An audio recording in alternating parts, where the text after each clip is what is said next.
Olá, pessoal, como que vocês estão? Apesar da demora, estamos aqui, né, com a matéria do terceiro bimestre, sétimo ano. Ó, vamos lá, vamos prestar atenção. Durante essa aula, eu vou passar um exercício para vocês, vai valer como ponto, tá? Como nota. Hoje, ó, tem gente aqui participando comigo do vídeo, tá vendo? É o meu cachorrinho, ó, o Spike, tá aqui deitado na cama. Tá aqui todo folgado, tá? Vamos lá. O assunto de hoje é biomas, Cerrado e Caatinga. São dois biomas brasileiros de extrema importância. E aí eu vou passar para vocês o porquê que é de extrema importância. E o nosso objetivo da aula de hoje é compreender as dinâmicas dos biomas estudados, enfatizando os impactos ambientais causados pela atividade humana. Todos os impactos ambientais de bioma que a gente estudou até agora, galerinha, é causado pelo homem, tá? Aqui no Brasil, a devastação dos biomas pela mão humana é muito grande. Vocês sabem disso, que a gente fala disso todo dia. E aí vamos lá, vamos começar falando da caatinga. A caatinga, ela é um bioma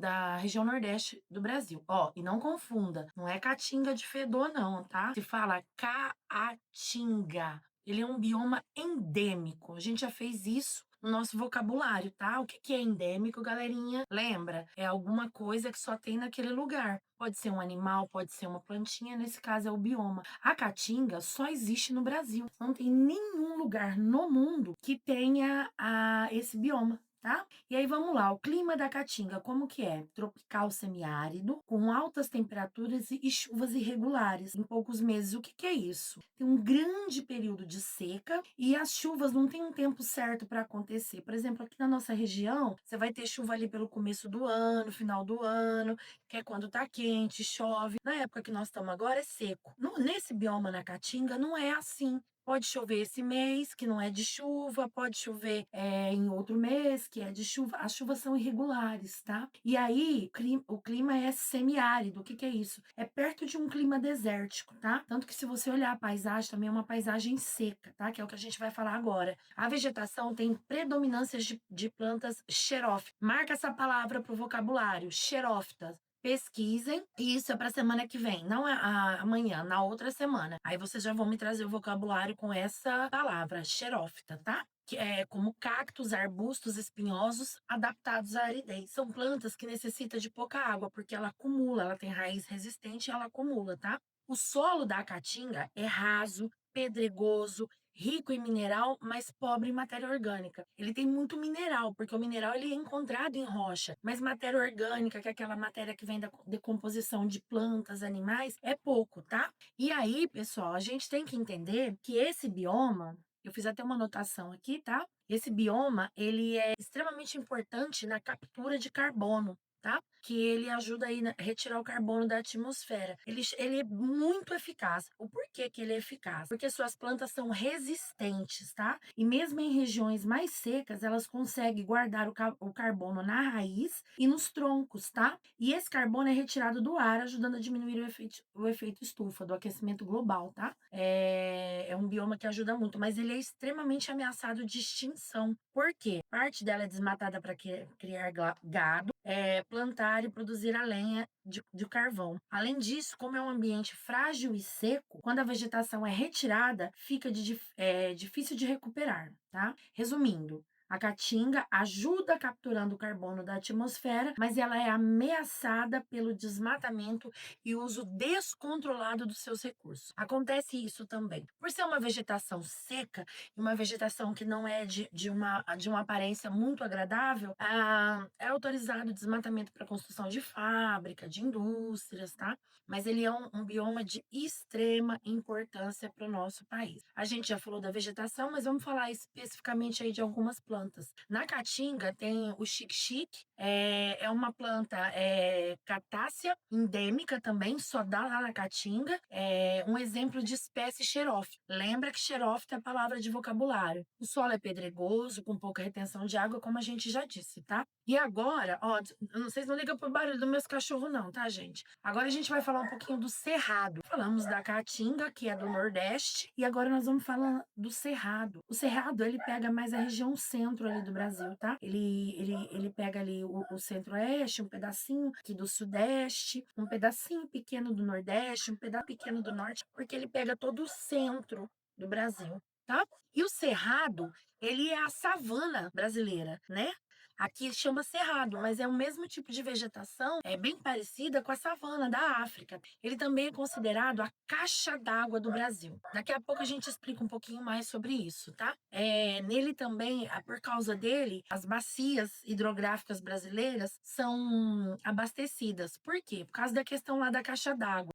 O que que é o Cerrado e a caixa d'água do Brasil? Cerrado é conhecido como caixa d'água no Brasil devido à sua elevada altitude em sua porção central, o que favorece a distribuição das águas para outras regiões. Como se dá isso? Vamos lá, vamos explicar isso de uma maneira mais fácil, tá? Tô aqui com as minhas anotações. Você sabia que o cerrado nasce em rios que abastece quase todo o nosso país? Por quê? Isso acontece porque o solo do cerrado funciona como uma esponja, tá? Quando chove, a terra absorve e guarda lá embaixo as águas. Depois essa água vai saindo aos poucos e alimenta as nascentes dos rios, tá?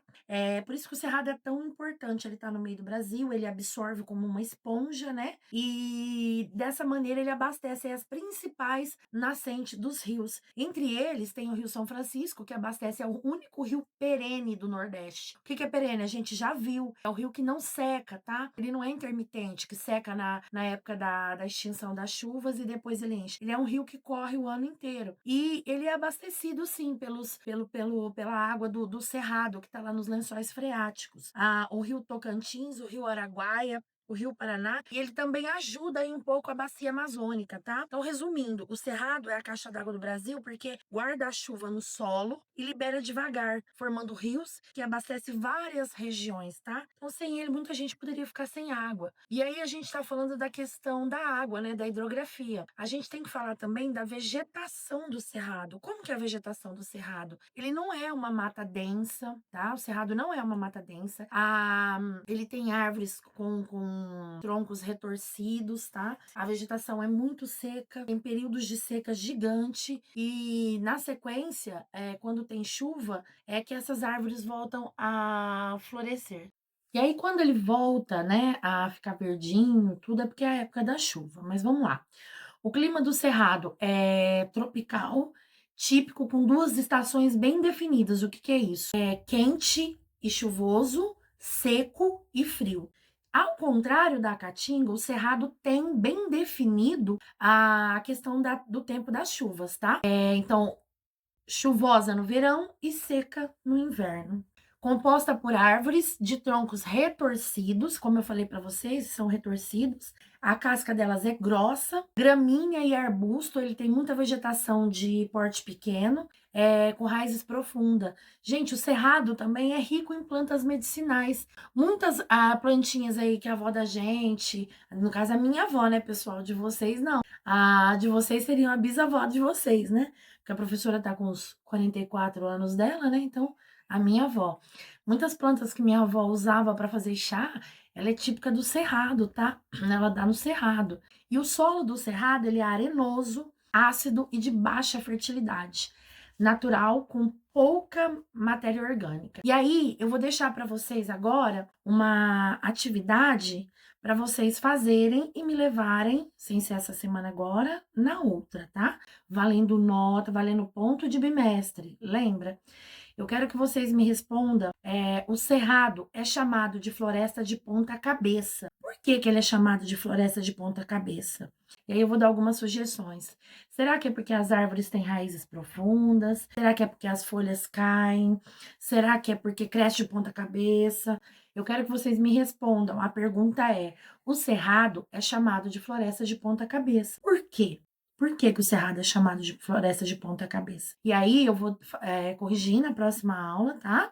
Que não é a gravada, né? Que é a na sala. E eu também quero que vocês façam no caderno um pequeno apanhado do que vocês conseguiram entender com esses dois biomas, Cerrado e Caatinga, tá bom, pessoal? Lembra que é importante, prova paulista tá aí, vamos ser aí o pessoal que vai tirar nota máxima aí na prova paulista, porque vocês merecem ser os destaques do estado de São Paulo, tá? É por isso que a prof tá aqui gravando para vocês, tá bom? Beijinho no coração, 7º ano, amo muito vocês, ó.